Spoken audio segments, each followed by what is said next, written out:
Baiklah, Assalamualaikum warahmatullahi wabarakatuh. Kami dari kelompok 1 ingin menjelaskan apa saja kegiatan ilmiah, yang mana ada 7. Yang pertama itu adalah seminar. Seminar merupakan sebuah pertemuan yang diadakan oleh sekumpulan orang untuk membahas dan membicarakan suatu masalah serta mencari cara dalam memecahkan masalah tersebut. Nah, kegiatan dari seminar yaitu pertemuan yang melibatkan proses diskusi ilmiah dan memiliki suatu manfaat. Dalam kegiatan tersebut, terdapat pihak yang terlibat yaitu pemateri yang berperan sebagai pembahas, kemudian peserta berperan sebagai audiens, dan moderator yang berperan sebagai pembawa acara. Biasanya juga merangkap peran sebagai notulen. Nah, dalam kegiatan seminar tersebut, biasanya juga dilakukan interaksi tanya jawab antara pemateri dan peserta. Seminar ini banyak kita temukan di lingkungan kampus maupun lingkungan umum. Nah, yang kedua itu adalah lokakarya.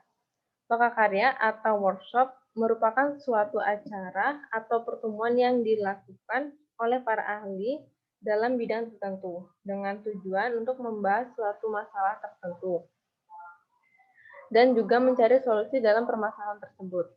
Nah, lokakarya merupakan sebuah pertemuan ilmiah yang kecil.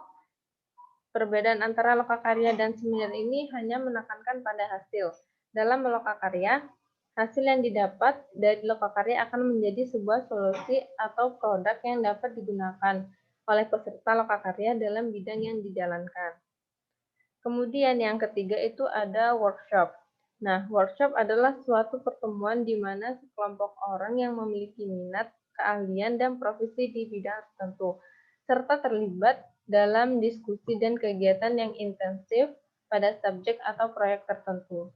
Workshop juga sering sekali kita lihat di berbagai acara, biasanya untuk meramaikan. Yang keempat, yaitu simposium. Nah, simposium ini merupakan serangkaian pidato pendek di depan pembicara. Dalam simposium, setiap pembicara menyampaikan pandangan-pandangan yang berbeda dalam satu topik yang sama. Simposium dipimpin oleh satu orang ketua yang mengatur jalannya diskusi, pendengar bertanya, serta para ahli yang menjawab. Kemudian yang kelima adalah konferensi. Konferensi adalah pertemuan atau rapat untuk bertukar pendapat atau berunding tentang suatu masalah yang untuk dihadapi bersama.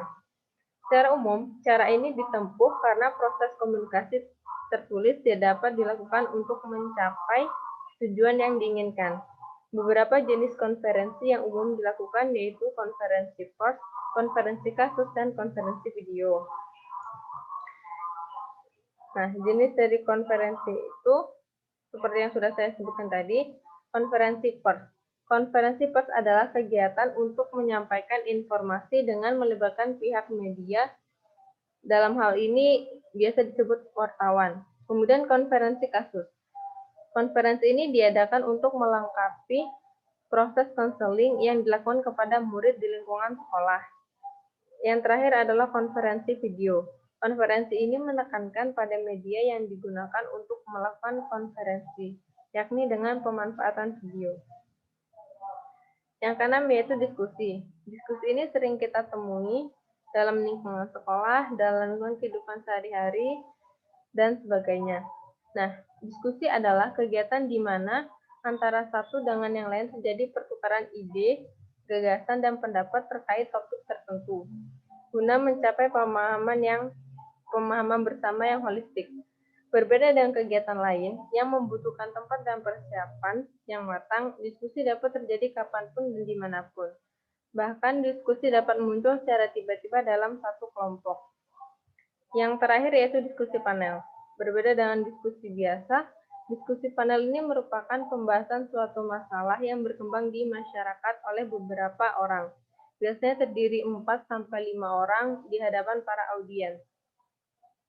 Tujuan diskusi panel yaitu untuk menyampaikan informasi atau pendapat-pendapat dengan topik tertentu. Diskusi panel ini sering digunakan untuk membahas situasi politik, ekonomi, hak asasi manusia, hukum, masalah-masalah yang mempengaruhi masyarakat, juga topik akademik. Nah, demikianlah macam-macam kegiatan ilmiah yang mana ada.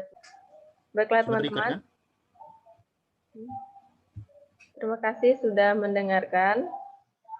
Semoga bisa memahami apa saja perbedaan dari kegiatan ilmiah tersebut. Saya akhiri, wassalamualaikum warahmatullahi wabarakatuh.